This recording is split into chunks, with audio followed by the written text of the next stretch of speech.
செல்வம் கொண்டவர்களுக்கு, அவர்களிடம் செல்வம் இருப்பதை அறிந்தவர்களிடமே மரியாதை கிடைக்கும். ஆனால் கல்வி கற்றவர்களுக்கு சென்றிடமெல்லாம் சிறப்பு கிடைக்கும்.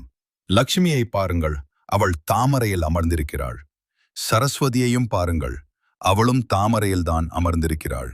லக்ஷ்மி பத்மாசனத்தில் அமைதியாக அமர்ந்திருப்பாள். சரஸ்வதி கால் மீது காலிட்டு தன்னம்பிக்கையுடன் அமர்ந்திருப்பாள். செல்வத்தை யார் வேண்டுமானாலும் சேர்க்கலாம், யார் வேண்டுமானாலும் அதை படிக்கலாம்.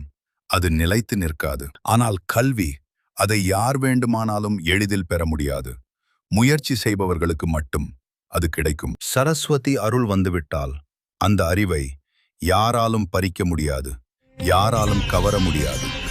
அதனால் செல்வத்தை விட கல்வியே உயர்ந்தது. सरस्वती नमस्तुभ्यं वरदे कामरूपिणी विद्यारम्भं करिष्यामि सिद्धिर्भवतु मे सदा. இதை தினமும் சொன்னால் கான்சென்ட்ரேஷன் அதிகரிக்கும். மாணவர்கள் எக்ஸாம் டைம்ல சொல்ல ரொம்ப நல்லது. எழுத ஆரம்பிக்கும் முன் சொன்னால் நினைவாற்றல் கூடும். 3 முறை அல்லது 9 முறை ஒவ்வொரு முறை சொல்லும் போதும் மனசுல கவனம் இருக்கணும். சரஸ்வதி கடாட்சம் எப்போதும் உங்களுடன். ஜெய் சரஸ்வதி தேவி.